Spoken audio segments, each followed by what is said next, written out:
Jovan, Buha! Buha! Yo, yo,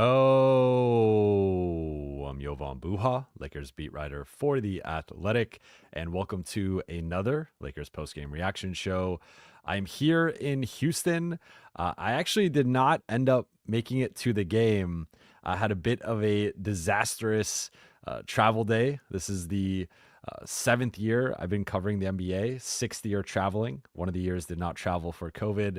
And this is the first time I ever did not attend a game due to a flight. So I was supposed to get in today at about 2:30, 2:45. And because of weather stuff here in Houston, there was a big storm. We had to stall, and then we ran out of fuel. Then we had to stop in San Antonio. Then we had to stay there for 2 hours. So I actually did not get to my hotel until the third quarter of the game. Watched it on the plane, watched it on my phone. I am here technically in Houston, coming live from my hotel room here.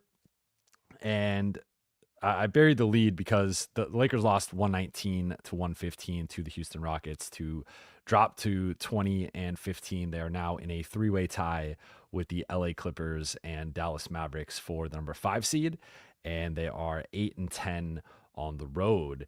And we have a lot to get into, an overarching takeaway that I think kind of something we've seen before with this group, stat of the night, also something we've seen before from this group, and then 3 takeaways from the game before we get into the Q&A. But before we get started, you guys know the drill. For those watching on YouTube, please be sure to hit that subscribe button, turn on channel notifications, and like and comment on this video. I have a mailbag coming out tomorrow for Buha's block. So if I don't get to your question today, or if you have a question that is a bit more in depth, let me know in the community tab on my channel.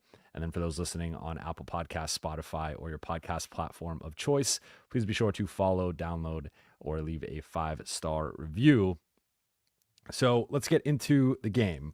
The overarching takeaway for me is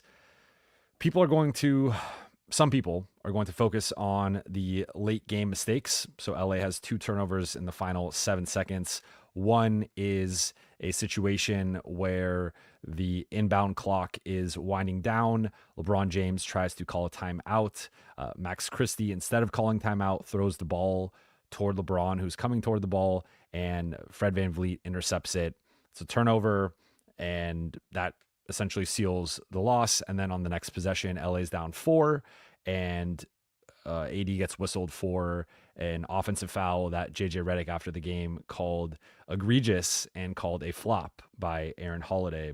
But to me, this game was just lost in the first half. LA was down by 18 at halftime. They were down by 22 at one point in the second quarter. And you just can't get down that big to a team this good on the road.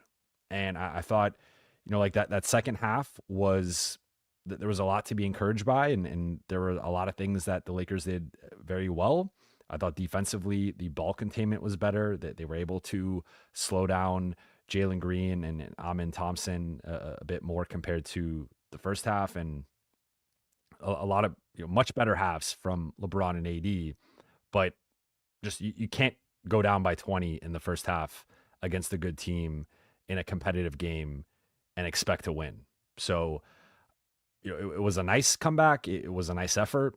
And again, I thought there were some encouraging parts to it, but just as encouraging as that second half was, the first half was as much, if not more, discouraging, in my opinion. Like, that to me was arguably, I would really have to go back and think about it. I'm sure I'm probably the Miami game is probably the half that was the worst combination from LeBron and AD.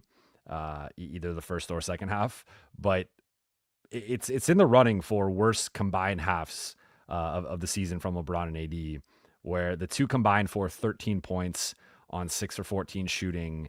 And so Houston did this thing where they cross-matched, they put Dylan Brooks on AD, and it really messed up the matchups for the Lakers. And I thought it affected them a little bit in transition, but more so it just got AD out of rhythm. He started the game 1 for 6 and had one nice move against Brooks in the post, but they were setting a lot of doubles, and then LA was not doing a good job countering. And I felt like it took them far too long to really start to counter the way that Houston was defending them.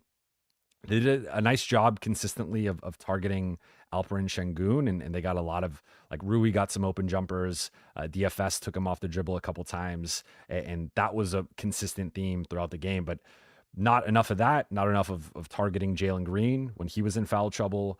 And I just thought some questionable decision making for the Lakers offensively, particularly in the first half. But really just came down to, like, LeBron and AD were not as involved offensively as they should have been, and especially LeBron. He only took 5 shots in the first half. So I felt it was an uncharacteristic half from both of them. And we can point at other guys not showing up or not playing well, and I'm about to. But it really, to me, like, those two set the tone.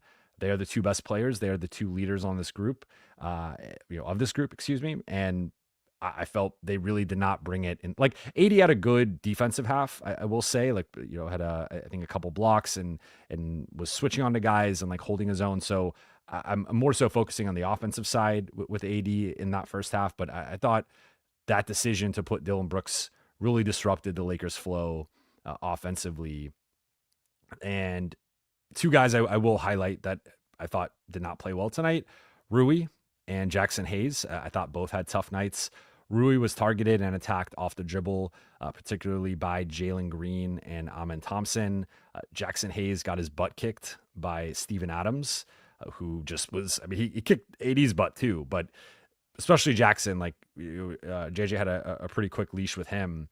And again, pretty good second half from the Lakers, all things considered. Like, they showed a level of fight and resilience and competitiveness that they did not show in the first half, and that I think bodes well, like, longer term in terms of this group's competitive spirit and outlook. And they didn't quit, they didn't roll over. It wasn't like the Miami game, it wasn't like the Minnesota game. Could have easily snowballed and been like that.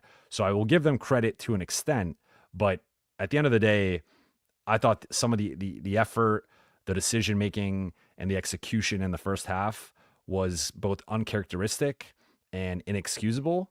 And that, to me, is the reason why they lost this game. Like, if they're down 10, 12 points in the first half or at halftime versus 18, I think they potentially win this game, or at least it's a more competitive game earlier in the second half. And then at that point, it just becomes a chess match as to, like, who's going to win. But to me, like, they lost this game in the first half, and there's no shame in losing to Houston on the road. Houston's one of the best teams in the league, one of the best teams in the West, and Lakers have not been a good road team for the most part this season. But the way they lost, I thought just how bad of a first half they had. I mean, guys were airballing open threes. Like, it was just really weird. And that might have even bled into the second half, but still, it was just some weird play from the Lakers and uncharacteristic based on how they've recently played. And then we saw the way that they've recently played emerge in the second half. And if that group had shown up in the first half, I think they win this game. But that was not the case. Stat of the night for me was plus 20. And that was the second the second chance points margin between the Rockets and the Lakers. Houston had 28 second chance points. The Lakers had 8.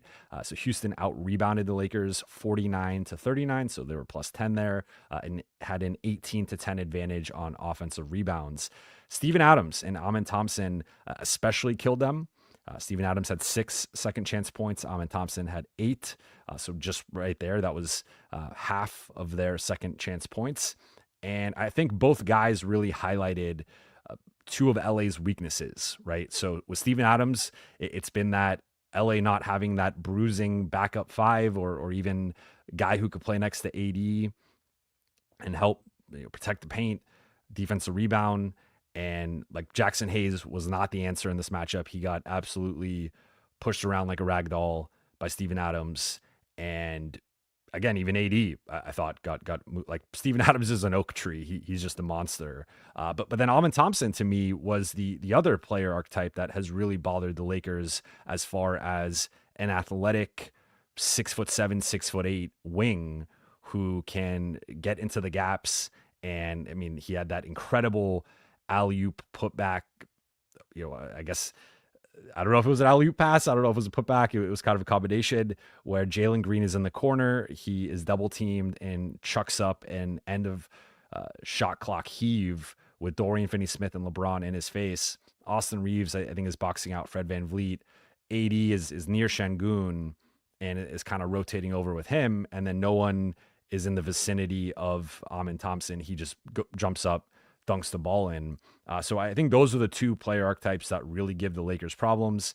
The big brute force center that they don't have an answer for, and the quick twitch athletic wing that, like Amin Thompson, I mean, there was one, because I was partly watching this game on my phone and in the car, the service wasn't great. And there was one point where like I thought it glitched with like how quickly he got up the floor. And I was like, oh, my phone might have froze or something. I went back and rewound by 10 seconds. And it was like, nope, that was actually just how fast he is compared to the Lakers, on the floor. So I think the Lakers played pretty good defense, especially in the second half. But JJ talked about it after the game. Like he felt the difference in this game was the offensive rebounding, what was the second chance points, and to defend well for 18, 20, 22 seconds, and then to give up an offensive rebound and a putback, and then to have to, or, an offensive rebound, then they reset, and now you have to play defense again. Like that's just really demoralizing. So I thought all of that ended up compounding against the Lakers. And overall, Houston took 21 more shots than the Lakers. Part of that was because LA did get to the free throw line more than Houston did. But overall, between the turnovers, the offensive rebounds, Houston took 21 more shots. And if you give a team 21 more shots, especially at home, you're likely going to lose that game. And then let's get into our three takeaways quickly, and then we will get into the Q&A. So takeaway number one for me, I've kind of touched on it already, but the Lakers have a glaring athleticism deficiency, and we have seen it in some recent games like Detroit, I think Minnesota, the last couple times, the Atlanta, they won the most recent Atlanta game, but I'm more so looking at like the previous Atlanta game. And I would even say, you could throw maybe Memphis in there. But some of these recent games against more athletic and quicker teams, OKC is another one. It sometimes just looks like the Lakers are playing a different sport, and those teams are so much quicker, so much more athletic. The pace that they get up and down, the pace that they crash, the pace that they rotate, it's just totally different than the way that the Lakers play. And that's okay, because the Lakers entering this game had been 8-3 and had been a top 10 offense and defense over their past 9 games. So the way that the Lakers are playing has been working for the most part, but there are certainly some elite teams in the league, or good to great teams in the league, that are much more athletic than the Lakers. And that's going to be, in my opinion, their biggest challenge as currently constructed is how do they match up with these teams? Because these teams just create advantages in transition with offensive rebounds, cutting, switching, rotating. Like they can pack the paint against the Lakers, then rotate out to their shooters and cover ground. They can rotate on drives. And I thought Houston is right there. They didn't even have all their guys. They didn't have Jabari Smith. They didn't have Tari Eason.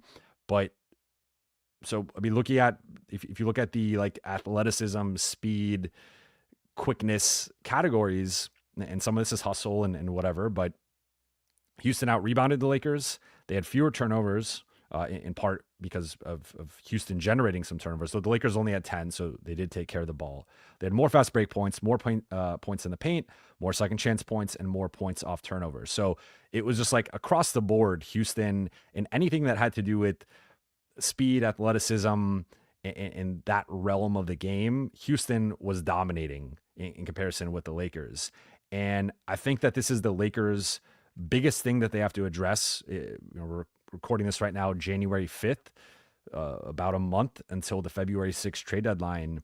And I think the Lakers have to find a way to become more athletic. And I think there's 2 ways to really combat athleticism.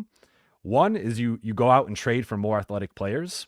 And it seems to be that's the route that the Lakers are kind of favoring right now. But the other way is you just get bigger.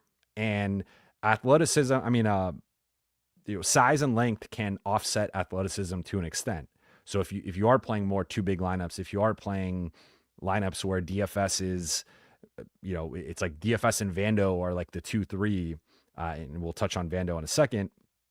Like that's a way to potentially offset some of your athleticism disadvantages. Because I think even if the Lakers add one or even let's just say two at most, like more athletic players into the rotation, I think it helps. But I don't think it like they kind of have a roster construction limitation here in terms of just the athleticism with this group. And again, you could swap in a player or two, and maybe that helps make it. It could certainly help, right? But I'm kind of wonder if the path for them might just be leaning more into size and seeing if there's a way to add another big wing or another big man that they feel like can help just shore up the rotation and play some bigger lineups. That way, at least, if you can't keep up with them in transition, if you're at least a bit bigger, that helps with the defensive glass, that helps take up space defensively. And as long as they're not like an incredibly slow or unathletic player, theoretically, like it's going to provide some of that boost. So I think looking at the Lakers, like, of course, game to game, there's going to be different points of the game that, or different points of emphasis rather, that pop up. But for me, pretty consistently, like this team kind of, I think that they've started to figure out their identity. The offensive end has looked much better. It just sometimes kind of comes down to guys making shots or not. And the defensive end, I think, has also looked better, but they pretty consistently are losing to athletic teams, or at least those games being more competitive than maybe they should be. And that to me is the area of this that the Lakers are going to have to really figure out over the next month. Takeaway number 2 for me is DFS, the security blanket. So DFS scored his Laker high of 13 points tonight. He hit 2 threes and had 3 nice drives, attacking closeouts, including one and one late in the game. And to me, most of all, he looked like he belonged. Like if we really look at the Lakers players tonight, and they were partly shorthanded, no Gabe again. Cam Reddish ends up aggravating his back and only plays 4 minutes already without Christian Wood and Jared Vanderbilt, as we know. So they're shorthanded in terms of length and front court players and whatnot. But to me, like there were elements of this game that felt like a playoff game, and Dorian fit in very well, in my opinion. Like he did. There was like, I thought Rui at times didn't look up for the challenge and struggled to meet the moment. I mentioned Jackson. I think Shake Milton has largely looked out of place within the rotation, and there was a reason why he didn't really play.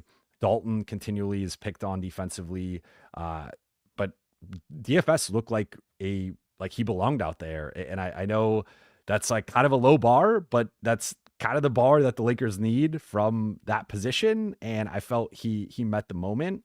And to me, it like he's already starting to gain the trust of JJ. If you just look at it, JJ pulls Rui a minute into the second half and puts DFS in there. He pulls Jackson early in the fourth, puts DFS in there to go small. Now that small group was -4 of DFS, LeBron and Rui. So it continues to not work, but he continues to try it. But I think overall, though, in my opinion, DFS has outplayed Rui since arriving in LA. And as it stands, I'm leaning toward him making more sense as the starter longer term. And we have this Vando variable, which I'm about to touch on, that could complicate or change that.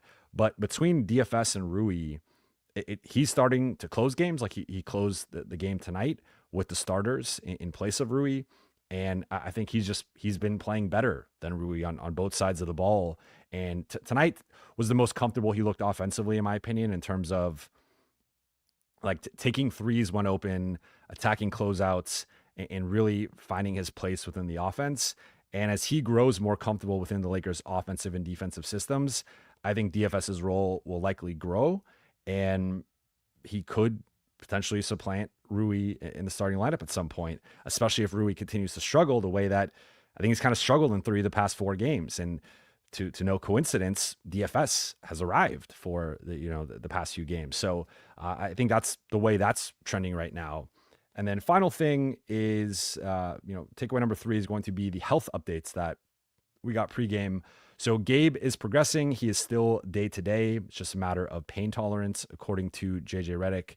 We did not get a Cam Reddish update post game So seemingly it's not a serious thing, but we'll see when we talk to JJ next, or we get an injury update in terms of the injury report. No update on Christian Wood. He's progressing with no setbacks, and they will have an update soon.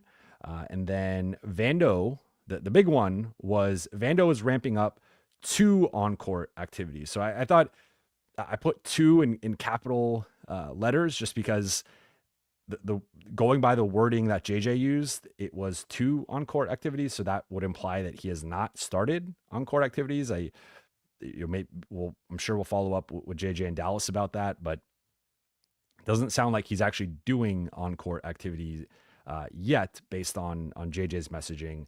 But JJ said that Vando is making real progress, and they hope to have an update on him soon. The knee swelling has gone down, and right now they're just trying to ramp him up to be able to play and then recover in between games and make sure that knee isn't being aggravated or swelling too much or too much discomfort, etc. So we'll see how this all translates timeline wise. Again, that there was no, the Vando bit of news was probably the most encouraging piece of Vando news we've maybe heard all season. There's also, there was originally the timeline before the season, and the timeline in training camp, then the timeline in the season. They were saying early January. We're now January 5th, about to be January 6th. Theoretically, he's not going to be cleared by the Dallas game on January 7th. So we're going to pass that early January window, depending on when you want to define early January. But I think, especially a night like tonight, they could really use Vando. The defense, the length, the athleticism. I think he would make a lot of sense taking Cam's minutes and role, and then potentially being an alternative to DFS and Rui, depending on how those 2 guys are playing, depending on the matchup. And who knows, maybe he ends up going back to the starting lineup. Though I think because of DFS's ability to attack closeouts, the shooting, he's looked more comfortable. I would assume that JJ probably favors him because he's just a better offensive player than Vando. But Vando's defense might be such a great need for this group that at a minimum he plays a big bench role, if not potentially goes back to starting at some point. So that's it on the health front, and that's it from me from the game. I'm sure you guys will have some questions about Rui, Jalen Green, whatever it is, but let's get into the Q&A portion. I see we have a few super chats. Super chat number 1 from Shabugan, sorry. I don't know why your name always throws me off no matter. I'm sorry. Thank you for the super chat. Can we hurry up and get to DFS in the starting lineup already? Also, these stories about Rob saying we don't need a big look stupid AF right now. So I will touch on both things. Number 1, I think the way things are currently trending is going to be DFS in the starting lineup, as I just touched on in the DFS section. You can tell a lot by how a coach problem solves. And right now, the way that JJ is choosing to problem solve is by going to DFS. It's also going smaller. Now, for the second point, I want to quickly touch on the story. So there's a story today in the LA Times by Dan Wojcicki reporting on some of the Lakers trade plans and whatnot. And some of the stuff is stuff that I've reported on. Some of the stuff wasn't. But I want to make a couple notes. So 1, Dan is terrific. He's a great beat writer. He doesn't need me to go to bat for him, but I know immediately there was some skepticism, or at least that I saw on social media. Anytime someone puts out something that might not fit the fan agenda, that there's going to be some backlash. And so he doesn't need me to go to bat for him, but I will. I think he's very reputable, and I trust his reporting. The second part of it, though, that I want to touch on is if you look at the story, and people like to cherry pick things, as I have talked about many times in terms of aggregation and what gets out there. But he was talking about it through the lens of talking to league execs and scouts and other league personnel outside the Lakers. So it was more of, and sometimes, especially with the Lakers, you will get more of the truth sometimes by talking to people outside the organization than people within the organization. However, this to me, it was more of like, this is what people around the league think the Lakers are going to do, or this is the way that they see this trending right now. So that is valuable intel, that is valuable information. At the same time, at least but I read it once, and then I skimmed through it again just to make sure I wasn't missing anything. But I'm pretty sure there was no point of the story him actually attributing the reporting or the sourcing to the Lakers in terms of team sources say or Lakers personnel says.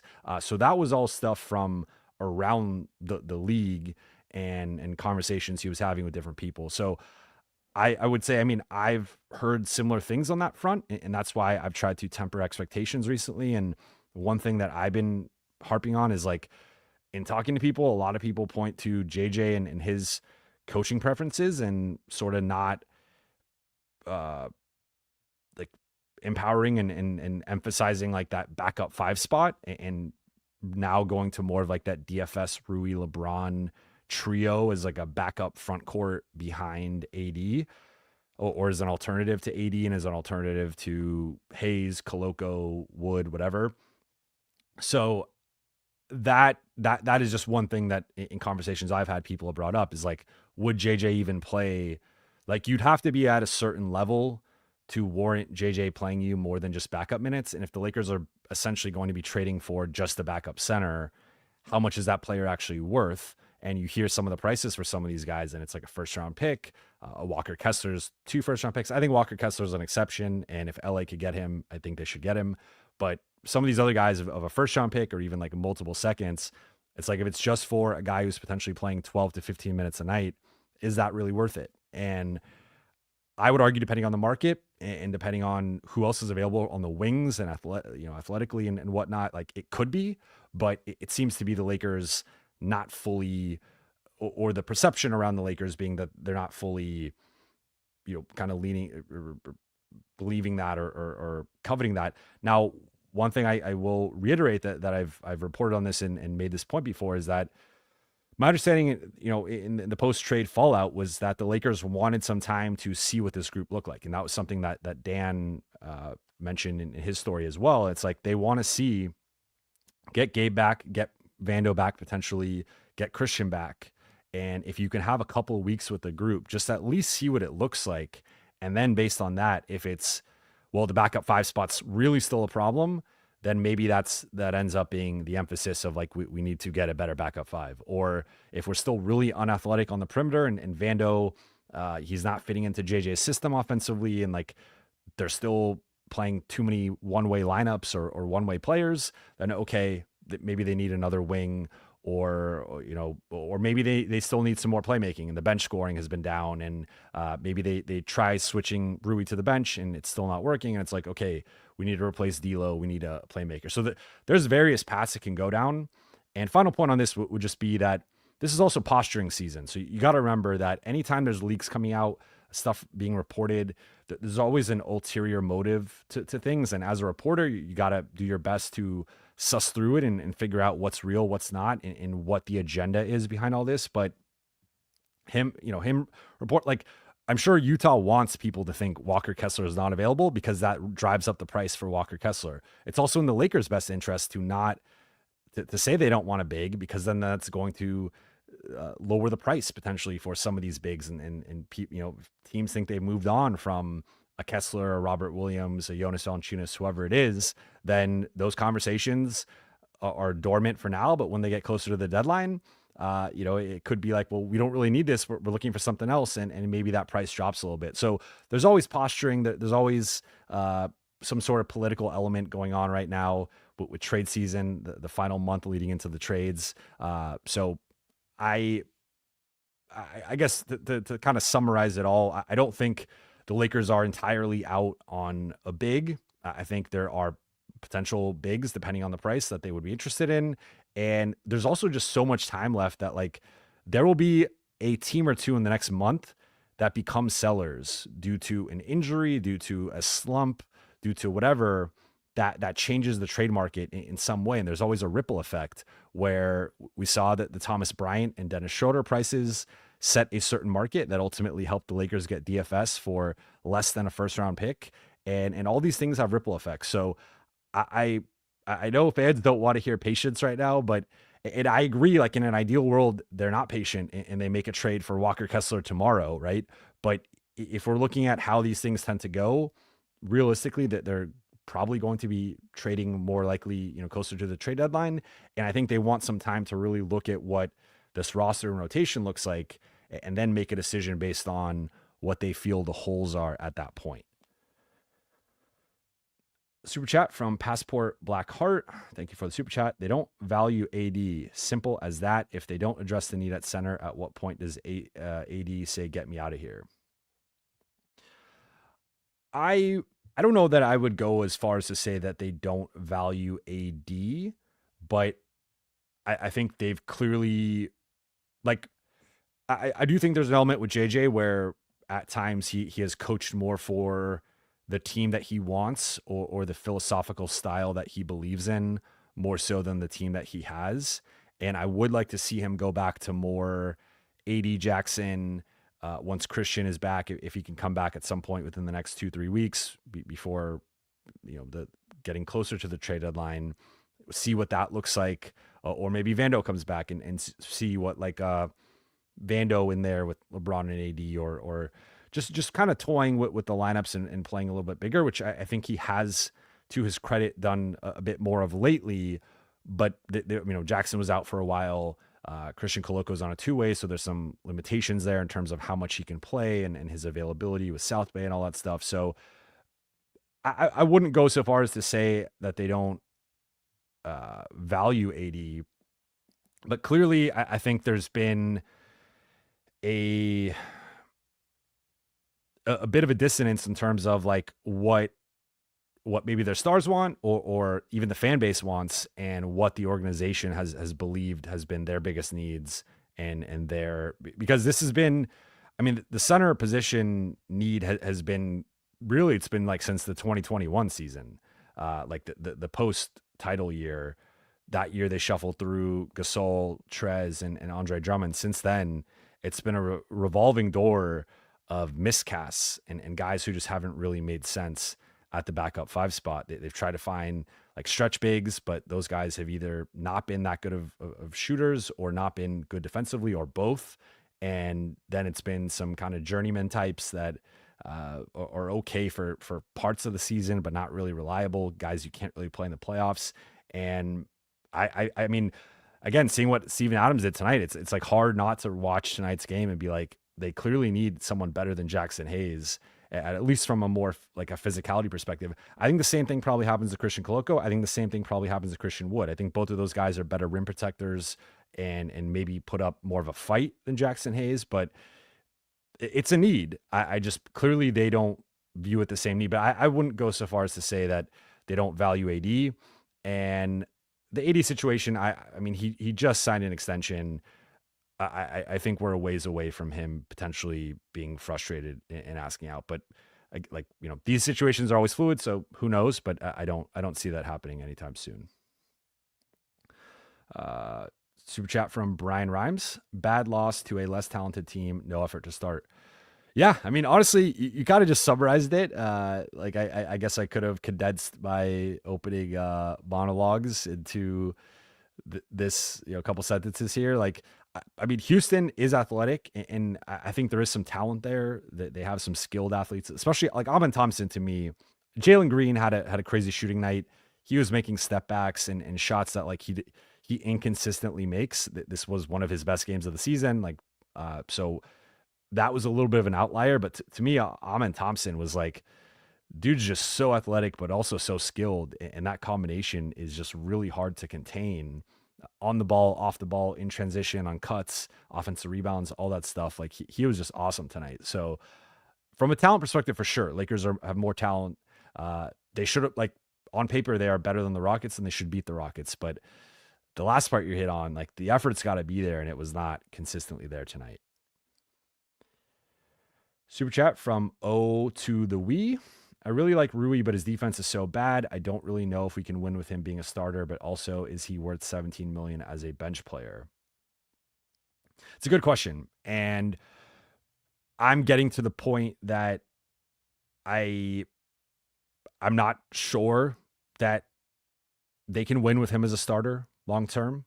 I think there are some matchups in which Rui makes sense as a starter, and in which his physicality and size or his his focused physicality or his inconsistent physicality. I'm not quite sure what the right term for it is, because he's not always physical, but when he is, you see the benefits to it.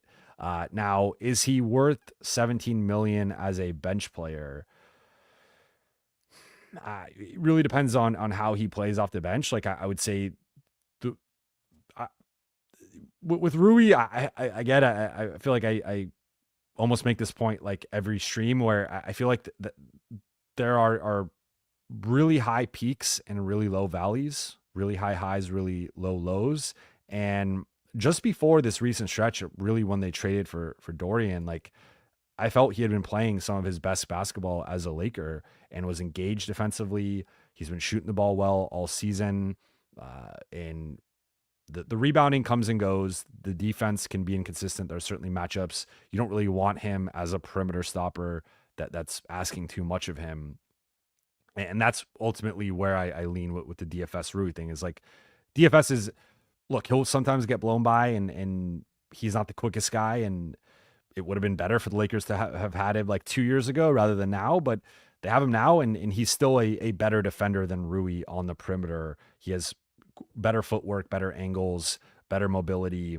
And I think he's just a smarter defender. So I do think DFS, especially as he gets more comfortable with the offense, just probably makes more sense from a positional archetype next to or in Rui's place. But it's tough because I do think Rui, I think for the Lakers to hit their ceiling, there's an argument to be made. Like you need guys to outperform, their contracts and to sometimes exceed expectations. And I think Rui has had stretches of that.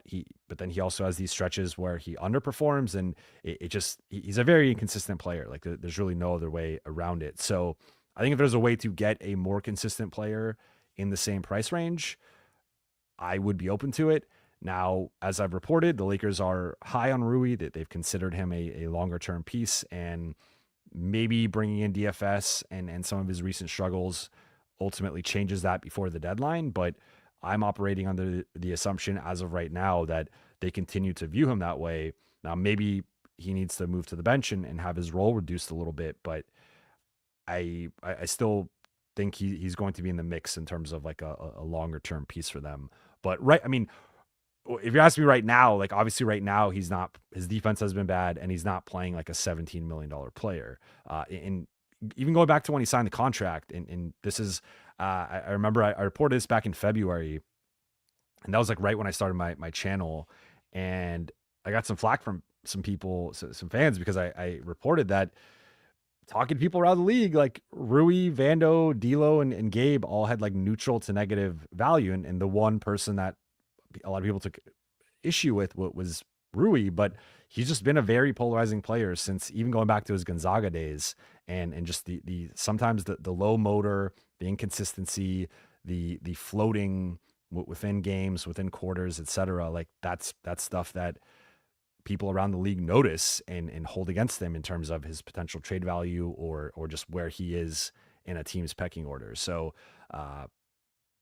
I think it's a legitimate question. Like I don't know the answer. I'd like to see another week or two to really get a better sense of like, is he maybe just, is it because they brought in DFS and maybe he's feeling like that's, maybe that's affected him in some way. I don't know, but it is, they are going to have to get to a point at some point within the next like 2 to 3 weeks of really deciding on if they view Rui as a long-term piece or not. Jared Madrano, thank you for the super chat. Do you feel like Rui's archetype of wing is tough to scheme around with what we have on the roster right now? Partly yes. And I also think the other thing with Rui that has to always be mentioned is like Rui's a 4. Rui is not a 3. He can play, I think he can play 3 in like bursts and in certain matchups, and especially if he's like playing a bench 3. But for the most, like if you are slotting guys at their actual positions, Rui is a 4. He's not a 3. And I think him playing so much out of position, like there are benefits to playing him out of position in terms of, we've seen when sometimes teams will put their guards on Rui because they want, they're going to put their two best front court guys on AD and LeBron, and then they're going to put maybe their next best wing guy on Austin in the past on D'Lo, and try to disrupt the kind of heads of the snake, the three heads of the Lakers offense. And then Rui will get like a wing, and then he can post that guy up, go, corner crash, back cut, and get different opportunities.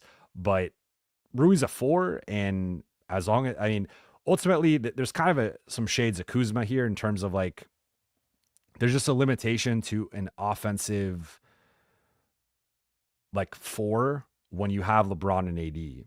And, it was a little different with the championship team because AD was also playing 4. So you had like AD playing 4, LeBron playing 4, sometimes Keith playing 4, and then also Kuzma playing 4. And it was like, because of that, Kuzma often had to slide down and play 3. And that was a little bit like Kuzma's more of a 4 than a 3. Same thing with Rui. So I think really like Rui is kind of looking like a high-end bench 4. And that's fine. That's a valuable position, but it does, based on the Lakers' limitations in terms of rebounding, athleticism, defense, Rui, like the bad version of Rui, can play into those weaknesses. And that's where I think ultimately moving him to the bench and maybe changing his role a little bit, that's probably the best way to like solve some of that. Bowen Chung, thank you for the super chat. I don't see a question, so hopefully I catch it in the chat. Passport Blackheart again, thank you for the super chat. Having AD at the 5 has proven what in the last 4 or 5 years? AD has already voiced his preferred position, yet the Lakers chose to ignore it. At some point, players will get disgruntled. So this is to your earlier question about not valuing him. So I think the biggest thing that has changed over the past few years is like AD bulked up, and LA has primarily played him at the 5, and they did make a conference finals with him at the 5. Now, that's obviously not good enough for AD, for LeBron, for the Lakers. They want to win championships. Once you win a championship, for the franchise, of course, it's always championship or bust. But for LeBron, at this point in his career, it's championship or bust. For AD, you win a championship your first year as a Laker. Like, that's the expectation moving forward. So you bring up a good point. Like, I'm not necessarily disagreeing with you. I think that the big difference between AD in 2020 versus AD now is he was lighter, he was more athletic, he was younger, and he was a better shooter. And so I guess it was multiple differences, but all those differences kind of combined to making him a better perimeter player than he is currently. I think his mobility was better defensively. I think he was more agile offensively. He was a better finisher in terms of like alley-oops and his catch radius and all that stuff. So I do feel like he was better playing the 4 in 2020, and people have held on to that.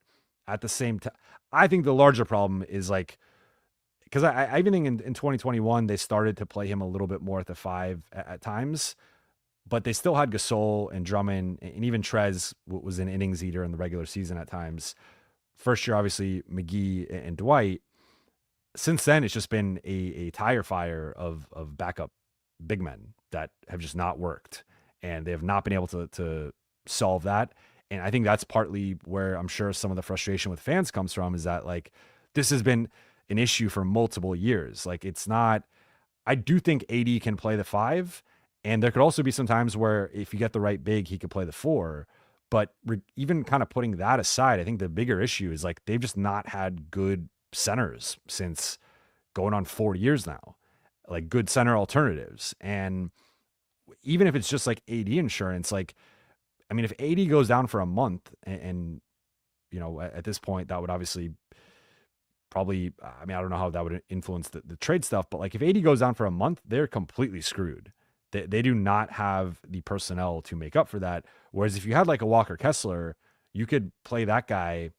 Start him at center, play him into the low to mid 30s, and then get by maybe with some combination of small ball or Hayes or Koloko, whatever. But that's a big difference than like currently if it's like AD's out. Now Jackson has to start. He has to play a certain amount. You got to figure out the Koloko situation with his contract and the two-way situation. And it's just, it would be a mess if AD was out. And I think that's been the case really for several years. And that to me is the bigger problem. K Nell, thank you for the super chat. Rui for Vu, so Rob can keep those picks if Utah doesn't play ball. Plus Vu plays Braun playoff pace, and Wood Vando replace the Rui production. AO2. A little confused by this question. I assume you're saying Nikola Vucevic, and then you're throwing an AO at the end. So, I mean, if the Lakers could get AO and Vooch, I guess you got to consider that for Rui. I don't think the money works exactly, so you would have to salary match there. Might have to be a couple minimum guys off the top of my head, but I'm not a big Vooch guy because I think he's really like Kranjus has tweeted out his defensive metrics are like all Fs in terms of the B-ball index rating, and I think he's even worse, arguably, than Valanciunas defensively, which is saying something. But I do like AO a lot. So if I trade Rui, I probably want to trade him for a wing, unless it's a defensive big. I think any trade the Lakers make needs to be improving the defense. And AO, I like AO, but if it's just Vooch, I don't think that you get better defensively. Dylan Spreen, thank you for the super chat. Hey, Jovan, thoughts on a trade package of Gabe and Rui and the 31 first plus 2 seconds for Hunter and Dyson Daniels? Trade makes Lakers a stronger defensive team. I would do this in a heartbeat. If I were the Lakers, I think if you're Atlanta, you just have to ask yourself, why would you do this? You have DeAndre Hunter, who, as the Lakers saw, like is kind of his own version of a little bit of Rui there in terms of like really great first game against the Lakers. I thought pretty bad second game against the Lakers, though he does give you a certain level of like defense, I guess, though he was in foul trouble, didn't shoot the ball well. But I mean, Dyson Daniels is one of the best perimeter defenders, if not the best perimeter defender in the NBA right now. I mean, I'd really have to think about it, but he's in the conversation. So I don't think Atlanta would do this. I think they'd probably want both firsts. And that, I don't know. I like Hunter and Daniels. 2 firsts. It's just, it's a high price. Although if you're swapping in Hunter and Daniels, like I think this team gets like a decent amount better. And as I was talking about earlier, you're getting much more athletic. I still don't know if Atlanta does it though. Because Atlanta's frisky. And you could argue like they could talk themselves maybe into Rui being an offensive upgrade over Hunter, but Gabe versus Daniels is like that. There's a huge gap there. Hayden Rainey, Braun minus 14 tonight plus minus. Seems like nightly this is bad. Is it from spending more time with the bench compared to others? Seems so bizarre. So I have talked about this a little bit. The Lakers have not really figured out the new LeBron bench lineups since the D'Lo trade. But with AD, it's been like AD, Austin, and they've been throwing like Max and Dalton and DFS and or Rui in there, and like that's a combination of I mean in some cases 3 other starters plus AD, but you're going with some youth, some athleticism, some shooting, and then like a little bit smaller on the perimeter, but some quicker guys. Austin's going to play with pace in those second unit lineups. And I think those groups have worked. With LeBron, he's either played with Christian or Jackson. He's also played in some of those small ball groups with either him and Dorian, him and Rui, or all 3 of them. And those have not worked. Those have all been basically game-to-game minuses. So I think it's part of that. It's part like Braun has played in some lineups where it's like him, Shake, DFS, Cam Reddish, and it's like that's not a good like I don't think Cam, DFS, and Shake should play together, period, regardless of who the other 2. It could be LeBron and AD, which they have played together with LeBron and AD, and I think that's a bad lineup. So I think JJ has been trying to experiment and figure out what the new rotation is. He's reduced Shake's minutes. Cam got injured tonight. But to your point, like it's been a season-long trend. However, it has gotten better recently. LeBron had a recent stretch of much better plus-minus performances, and it felt like things were trending in the right direction. Tonight, I would also argue like he would, if you look at it, like several guys, like Shake was a minus 16 in 5 minutes.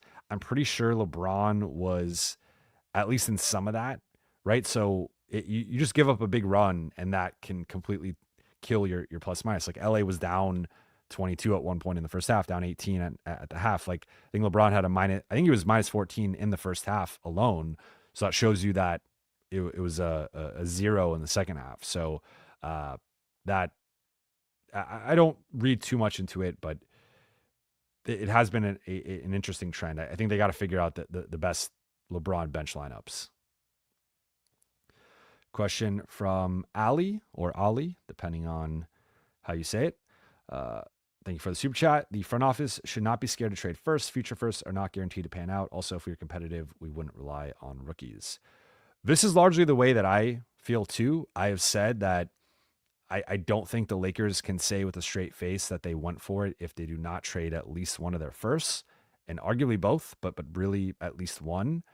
And I think there needs to be a balance, right? Because I would also argue that if you look at the current market, there aren't how many players are actually worth a first that are on the market. And you could, I guess that the counter to that would be like, it's about improvement. And even if you're overpaying for, let's say, a Bruce Brown, right? Like I think Bruce Brown is kind of a borderline first round pick guy. I would lean against giving up a first round pick for Bruce Brown, but like if it really came down to it, he just came back. He's been, I think, on a bit of a minutes restriction, not playing that much for Toronto. But if he can have a nice stretch here over the next couple of weeks, maybe you can talk yourself into like him potentially being worth a first, or Lakers protection situation with the first is kind of complicated. I'm pretty sure they can't. So if it's 2 seconds, give me Bruce Brown. If it's a first, an unprotected first, I'm a little bit more iffy on it. And that's kind of like where the line is for me. Because like Kessler, I would give up a first. Cam Johnson, I would give up a first. 2 firsts for both those guys, or for each of those guys, is a little bit too much for me. I don't think I'd go quite that high. But that kind of shows you where the market is right now, where it's like Cam Johnson, Nets want 2 firsts. Walker Kessler, Jazz want 2 firsts. And then after that, I'm like, okay, Bruce Brown, is he really worth a first? Kyle Kuzma, is he worth a first? Jeremy Grant, I think, has played his way out of, I mean, they wanted 2 firsts, and then he probably won't even go for a first if he even gets traded, or maybe a heavily protected first. And then the rest of the market is like, I don't really see, of course, De'Aaron Fox, Jimmy Butler, Zion, but like those guys are stars are in a different, all-stars and stars are in a different stratosphere. I'm talking about like the more realistic, like role player, starter, high level bench guys, or like rotation guys. That group isn't great right now. And in the past, there would be more guys potentially worth a first round pick. I think the bar is pretty low. So it just kind of comes down to like, who are the guys you're willing to give up a first for? And then are there maybe some guys that you are willing to overpay for just because you're like, it's going to make us better, even if it's like on paper, maybe a slight overpay. So it's a lot to think about, but in general, I'm with you. I think that the Lakers, if they walk away from this deadline without trading a first, and at least making one additional move from now to improve this roster, I think it's hard to say they really believed in this group, and it's hard to say that they really went for it.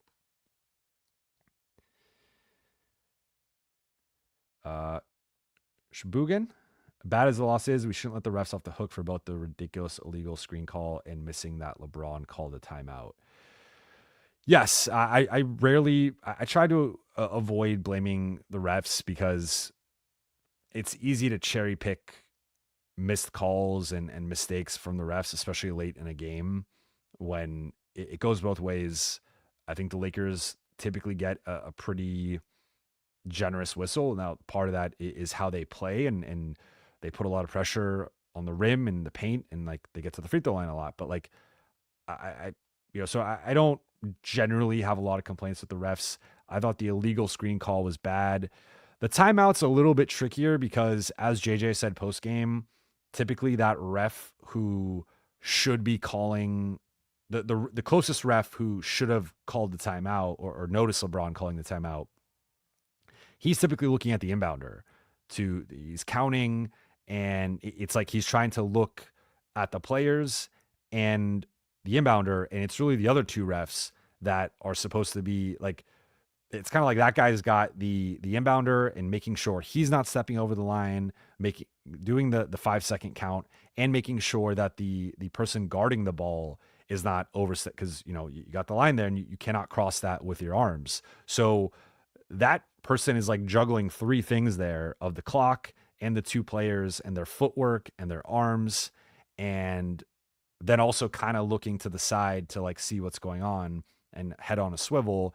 It's really on the other two refs. And I think LeBron was probably like a half second too late in terms of if he had done it a half second earlier, I think they probably get it. I also think part of it has to go on Max for not calling the timeout there. Like it's, and I wasn't there, so I don't think Max spoke post game, but I would have loved to have known if he was aware that they had an extra timeout, and if he was, then he should have called timeout, and if he wasn't, then that's partly also on the coaching staff for not letting him know. JJ never clarified if he let them know that they had an extra timeout, but I think kind of a mistake on like multiple parties, because I also think for LeBron, like it was a smart move to call the timeout, but if you're running toward Max with and you don't have your hands ready, and then that was where Fred VanVleet kind of jumped in. So I think it was kind of a mistake in multiple parties there, but I give that ref a little bit of the benefit of the doubt, just because I think that's a pretty hard job to be like. I almost blame at least the ref on the other side of the sideline that probably should have called that. Okay, I think trying to catch up here. Shabu again. Thank you for the super chat. It's clear that Rob doesn't value fives. Remember, it's a guards league. If he valued fives, the Kessler deal would already be done. I don't have a great sense on that, but I have said, like, when asked previously, like what is Rob's player or philosophy or style, like it does seem like he believes more in guards and skilled players, and like if you look at the guys he's signed just in the last few years, like Kendrick Nunn, Gabe Vincent, Torian Prince, he's been looking more for like Lonnie Walker, like those types of guys. It's been more of skilled scorers and shooters and stuff, and so there might be something there, but I mean, in general, though, I think Kessler's kind of such an exception of a young guy, one of the best rim protectors in the league, still on his rookie deal, could help recreate some of that 2020 blueprint. Like, I just think it's a no-brainer, but clearly they don't, or at least up to this point they don't. O to the we. Thank you for the super chat again. Small sample, but Reeves, Max, DFS, LeBron, AD has played 15 total minutes together, has an offensive rating of 148.3, defensive rating of 90.6. So some quick math, that is a 47.7. 57.7 net rating, which is incredible. Obviously, small sample size, 15 minutes. Minuscule sample size, 15 minutes. But yeah, I think that should be the starting lineup moving forward. That's what I said after the trade. I wrote that. I said it on here. I stand by it. Each passing game, I think DFS makes more sense. Ali/Ali again. I would also rather trade now than wait, because if LeBron or AD goes down, we lose all leverage. The standings are so close that we can't afford an injury. I get that. The one issue, which I've tried to communicate during this whole kind of trade window, is that there's just kind of the natural cycle of the trade cycle, and there are teams right now who are like still telling themselves, like a team like Sacramento, right? Like, I'm sure on some level Sacramento's hopeful that they could somehow turn their season around and find a way to appease De'Aaron Fox and keep him happy and get some momentum and like right the ship. And 3.5 weeks from now, we'll have a good idea of like, did Sacramento turn things around, or is the ship still sinking and they have to trade De'Aaron Fox, right? So there's like, I think there's going to be several teams that are on that borderline of the play-in or like just their future that then make a decision closer to the deadline. Like the deadline puts pressure on everybody to make a decision of like where. I mean, I think OKC and Boston are two teams that could be active as well, and I think those are the two best teams in the league. And there's a chance that come February 6th, both of those teams are potentially better depending on how they use their draft capital. So in a perfect world, I agree with you. I think if the Lakers could, I mean, I said that going back to the summer, if they could have built their team over the summer, I think that would have been even better than anything. But now that they made one move, I think they want to see what that looks like, figure out the best lineups in rotation, get some of these guys healthy, and then later in the month, if not going into early February, then start to make that potential second move or maybe even third move. So I'm with you in that, like in general, it's better to make the move sooner, but the way that the trade cycle works, we're kind of in a weird period where we might not see another move for like a couple weeks. Nick T, thank you for the super chat. Rui, Gabe, Vincent, second round pick for Kelly Olynyk. I do not like this trade. How much is Kelly Olynyk making? Because I'm going to pull that up quickly. I know some people like Kelly Olynyk. Okay, so he's only making $12.8 million. So you could just do Gabe Vincent for Kelly Olynyk. That I guess I'd be more open to. But even then, for me, I think the problem is a lot of the bigs that are available or that people like to trade to the Lakers are just not good defensively.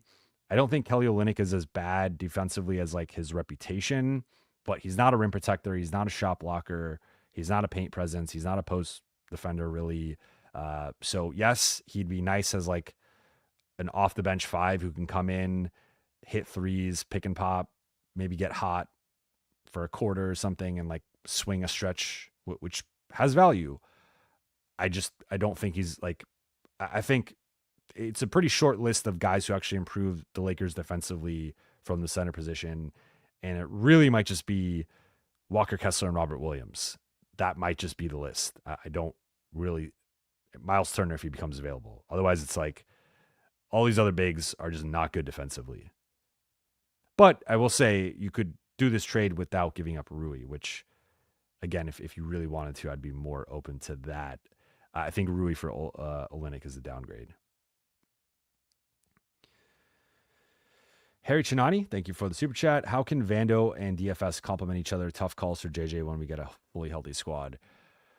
It's a good question because I do think that you probably get to a point where it's like, let's say you start DFS and you move Rui to the bench. It's probably LeBron with Rui as the backup and DFS with Vando as the backup. And you kind of try to stagger those combinations a little bit.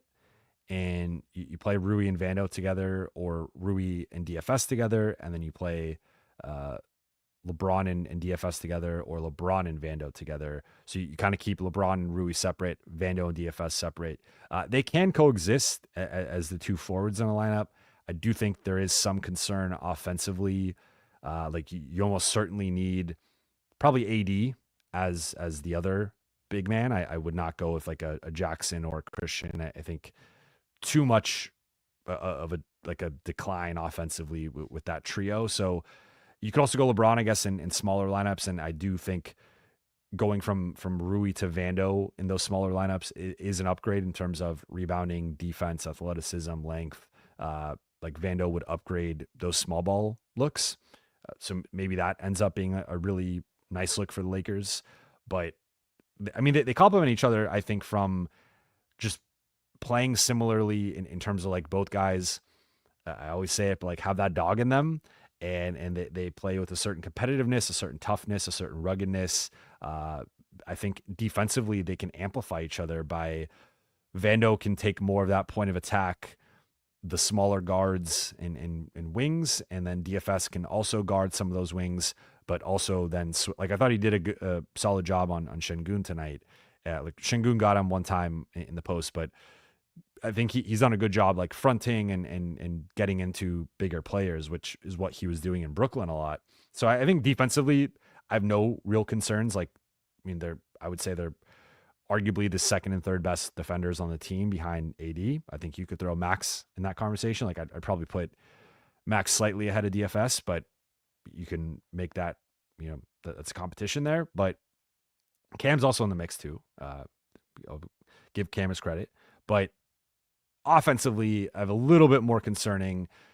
More concerns just because of Vando's negative gravity. He's one of the, has some of the worst gravity in the league of just teams will put a center on him or a small guard. They just don't guard him. Like the scouting report is out on him that you just don't guard him.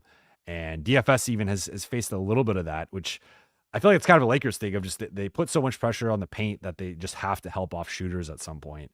And they almost live with, because DFS had some nice looks tonight that I was pretty surprised at how open he was. But offensively, I think it's like DFS can cut a bit, and both guys have a little bit of handle to them in limited doses. But the offensive end, I think, is a little less clear as to like how those guys would fit. Again, I think you almost have to have AD or LeBron as the third guy, but defensively, I think they fit great together. And then super chat from JR Madrano. I'm okay with overpaying. How about Kamara for a first? I would do that. I think Portland might want more, to be honest. I've heard the price for Kamara is high, but I would do a first for Kamara in a second. I think really good perimeter defender, athletic, young. I think he'd be a really good fit. Okay, diving back into the chat, I'm going to go about 10 more minutes. And then as I mentioned earlier in the show, I'm doing a mailbag tomorrow. So if I don't get to your question today, please either drop it in the comment section or go to the community tab on my channel and put it, respond to the prompt that I posted saying respond here if you have a question, and I will do my best to put it in tomorrow's mailbag.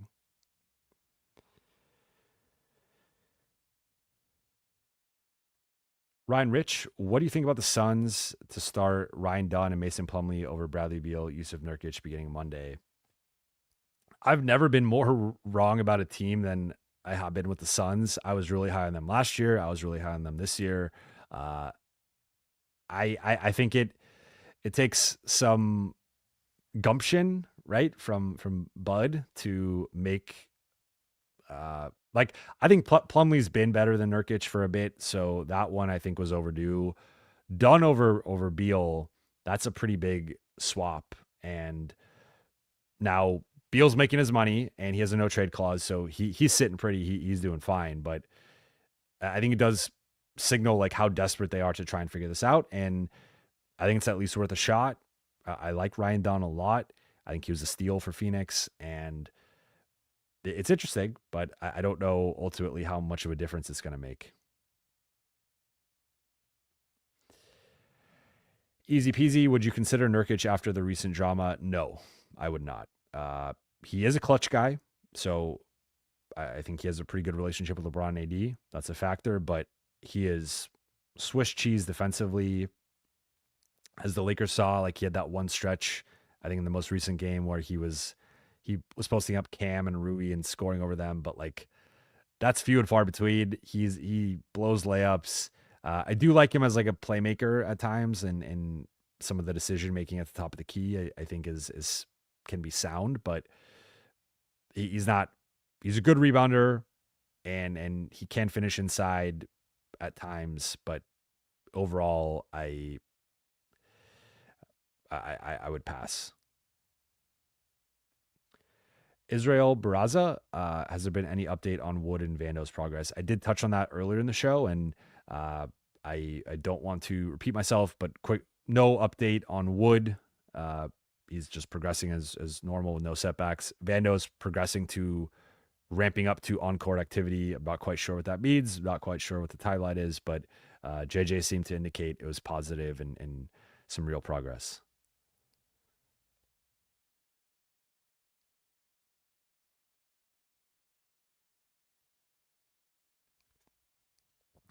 Mixel Flicks. DFS and Max have never averaged more than 10 plus. Add Cam and Vando. Now you see why you need Rui. I mean, this is the argument for Rui, right? Like Rui has a higher offensive ceiling than any of those guys. I think Max has flashed. I really think like it's been crazy seeing Max's development, especially attacking closeouts. Like I think the last like 2 or 3 games, like he continues to just get better at that. And it's like the pacing and his footwork once he gets into the paint, and he's got some deceleration and just the angles, and like he's done really well drawing fouls. Like I thought Max was awesome tonight. Like Jalen Green blew by him a couple times, hit some tough shots on him. He also was targeting Austin and Rui to get those guys on him and off of Max. But Max, I thought, I mentioned earlier, like who are the guys that really look like they belonged? It was LeBron and AD, though they both had really bad first halves. But in general, of course, those two. And then to me, it was DFS, it was Austin, and it was Max. Not in that order, but just those 5 were like the 5 guys that looked like they belonged on the floor. The other Lakers all didn't, to be quite frank. And Rui had a better second shift after getting pulled early in the third. JJ said he just wanted to kind of pull him and give him a breather, and felt like he needed to kind of collect himself. But you're bringing up like Rui's offensive ceiling. It's higher than those guys. The problem is it's not every night. And it does come with, I would also argue he's the worst defender of that group by a clear amount, and should be at probably the second best rebounder of the group. And I'm not even quite sure that he's not. So that's some of the issue with Rui. Like, but you bring up a good point. Like that's why the Rui conversation is complicated, in my opinion. Harry Chinani, we lose against great teams and win against mediocre teams. Overall, still a playing team. I will pull it up. Let's see what the Lakers, I believe they're now 7-11 against teams above 500. They're 7-11 against teams above 500, 13-4 against teams below 500. Dallas will be another good test, but Dallas is also without Luka, so I mean, they should beat Dallas without Luka, so that's also not like the best representation of Dallas and how LA stacks up. Manthan Pakaloa, I probably butchered that. I apologize, but I appreciate the super chat. Yo, long time, first time. Thank you. I really think we're one good backup center away from contention. Example, Adams changed the whole complexion. Would you do Kessler plus Bruce Brown for Gabe plus JHS plus draft? So Bruce Brown is making $23 million. You would have to put Rui into this. But I think this is a variation. So let me know in the chat. I think I'm going to do one episode where I go through my top 10 trade targets and rank them and make the case for each of them, like kind of the layout, strengths, weaknesses, and the case for why they make sense for the Lakers. And then also a like mock trade of that I think is realistic. And then potentially a second episode where I do maybe 5 to 7 mock trades that I think kind of along those lines, but like trades that I think make sense. And, maybe it's like 2, like for the spoiler alert, Walker Kessler will be on the list, will potentially be number 1. And maybe like if I'm ranking the guys, the Kessler section is just one trade. But if I'm doing like 5 to 7 trades that I think would upgrade the Lakers or something, maybe there's like 2 Kessler trades or even 3 Kessler trades in there that I think could potentially be realistic if you expand it to like 3 teams. So this is one version of a trade that I think I'd be open to giving up both picks. If you got Kessler and Bruce Brown, because I think Kessler is going to cost more than 1 pick, and ideally if you're the Lakers, less than 2. And if that ends up being 2 picks for Kessler and Brown, I would strongly consider that. But in general, I would do Gabe, Rui, and JHS for Kessler and Brown. Yes, I would do that. Okay, back to the chat. Let me know. Greg Noble says, great idea. Yo, more trade pods. Good to know. Dark Galaxy, Jovan reports are that the Jazz aren't trading Kessler, leverage reasons perhaps, but do you believe they would deal a center? They would for a deal centered around 29 and 31. I think it's tough to say. I don't want to speak on Utah's behalf, and I don't want to obviously speak in absolutes, but I think they would strongly consider that trade if you put both of those picks on the table. Now, the flip side that Dan mentioned that people around the league have brought up that I thought was a reasonable thing was that, like, if the Lakers get, because Utah has the Lakers 2027 pick, it's 1 through 4 protected, but they have 5 to 30, and if they give them Walker Kessler, that potentially decreases the odds of that pick being a good pick in 2027. So that's another kind of additional factor to consider with Utah and Kessler and Ainge and all that stuff. But I think for both firsts, they would strongly consider it. I don't know if they would do it, but my understanding is they would strongly consider it. I think if you're the Lakers, that's a different conversation.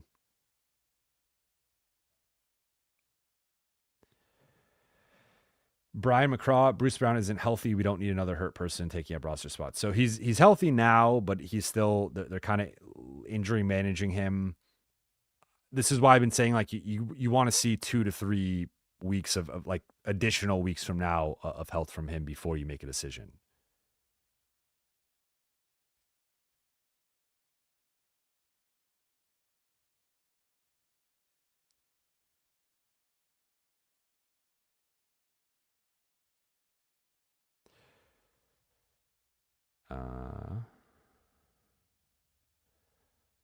Shabugan, so get 27 back, unprotect 28, and heavily protect 30. I'm not sure that they could protect 30 because they don't have 29, 30, or 31 in terms of the second round picks. I guess you could protect it if you said it was going to turn into the 31 first round pick, but then that's kind of a weird protection.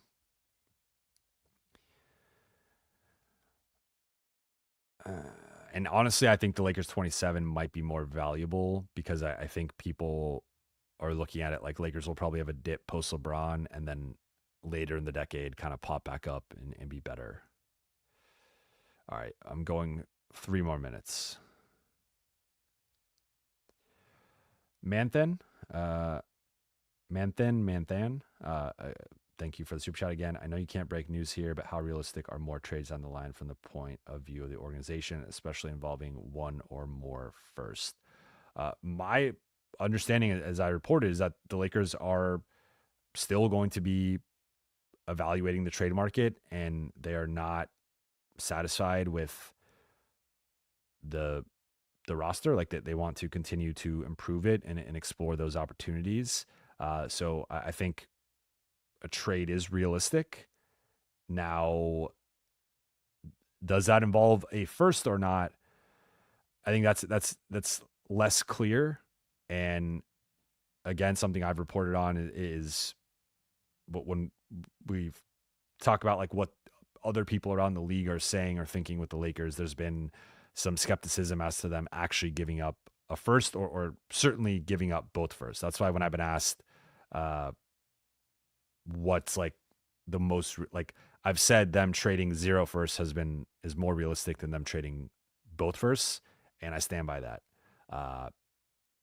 Now I think, again, if they're serious, they almost have to trade a first. It's really hard to not trade a first and like kind of posture at the deadline that they really went all in, right? So we'll find out how much they, because I think DFS trade, like, it was a really good trade. I just also think it's easier to do that trade when you don't give up a first. Like, if Brooklyn draws the line and says, we'll only do the DFS trade for a first, like, forget, you keep all 3 seconds and you could go do separate moves with that. But like, if that's really it, or if it was like a protected first, like that would have been a kind of an interesting line in the sand for the Lakers in terms of like, would they where's their barometer for like actually giving up a first? Ryan Rich, what other backup 5 do you think we should get besides Walker? My other one is Robert Williams, especially if you can not get him for a first. If you could do 2 seconds for him, I would consider a first, but that one's it's tough just because it's a big risk. Otherwise, like Nick Richards has been interesting to me. The defensive data isn't great, and Day'Ron Sharpe is another one that I like. But it's kind of slim pickings, to be honest. L.A. Jovan, what about if they get back to 2027 and Kessler for JHS and 29 plus 31? That's interesting. I would assume that Utah wants the 2027 over the 2029 or 2031, but if they were willing to do that, I would do that because you're still net only giving up a pick technically. So I would do that. Yes.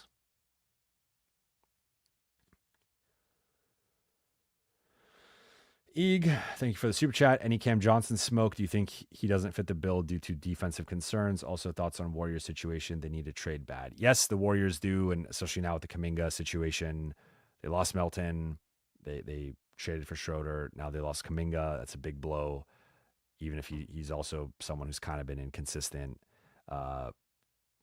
I've not heard much on the Cam Johnson front. I don't want to say the ship has sailed, but logically, like it would have been easier to just get Johnson and DFS in the same trade and do something like, I mean, you could have done something like Gabe, Rui and D'Lo for Johnson, Smith, and like something else, and given up a first and multiple second. You could have done like a first and like 4 seconds, or like a first and 2 seconds and a pick swap or something to get those two guys.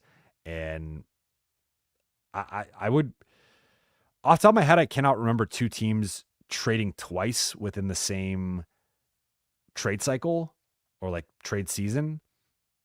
I could be wrong on that. I just, off the top of my head, I can't remember that happening.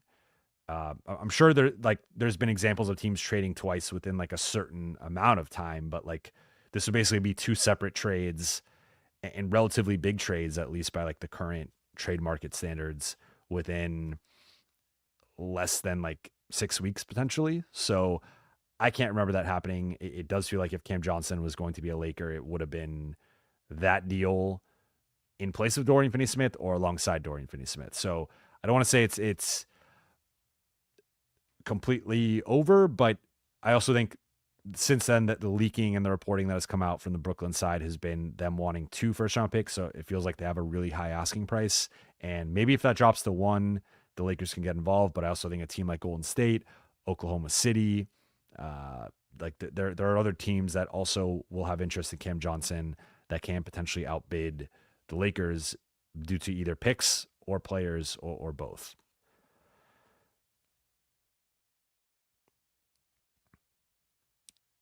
Greg Noble, I like Clarkson for a bench scorer.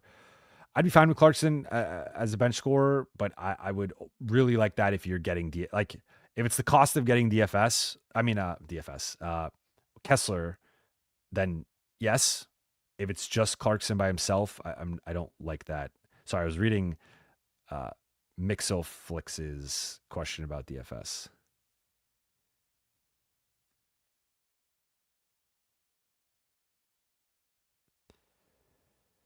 Okay, I'm going to wrap here. I appreciate you all for watching and listening. As a reminder, I am doing a mailbag tomorrow. So again, drop, if I did not get to you right now, I apologize. I want, it feels up to me. I would answer, I'd be on here for 5 hours and answer every single question. But I again, drop it in the comment section below or go to the community tab on my channel and respond to the prompt for me asking people for their questions. So I tend to answer about like 10 or so, and I try to do as broad of topics as possible because sometimes people will ask, I'll get 4 Walker Kessler questions. So I'll try to pick like the best one or just the one that's the broadest that I can go into and then touch on other topics. But let me know again in the comment section below if you have any questions. And that will do it. So thank you all so much. Those on YouTube, please be sure to hit that subscribe button, turn on channel notifications, and like and comment on this video. For those listening on Apple Podcasts, Spotify, or your podcast platform of choice, please be sure to follow, download, and leave a 5-star review. Dark Galaxy, thanks, Jovan. Have a good night. The Art of War, later, boo. I sometimes don't respond to these final ones of everyone saying goodbye. So I wanted to, Kai Sky, Goat Von, Buha, Brandon Smith, we appreciate you, Jovan. I appreciate you guys. Again, we'll be back tomorrow with a mailbag episode of Buha's Block. We'll then go live Tuesday in Dallas. Hopefully I'm flying to Dallas tomorrow, so hopefully I don't have any weather flight delays. And then we'll have a second episode, Buha's Block, on Wednesday with Jason Timpf of Hoops Tonight. So a lot of content coming in the next few days, and going to have some more community posts asking you guys for what else you want to see, vlogs, more lives, maybe lives from the arena, lives from my phone, different stuff like that. So be on the lookout for that. A lot more coming in 2025. I will talk to you all very soon.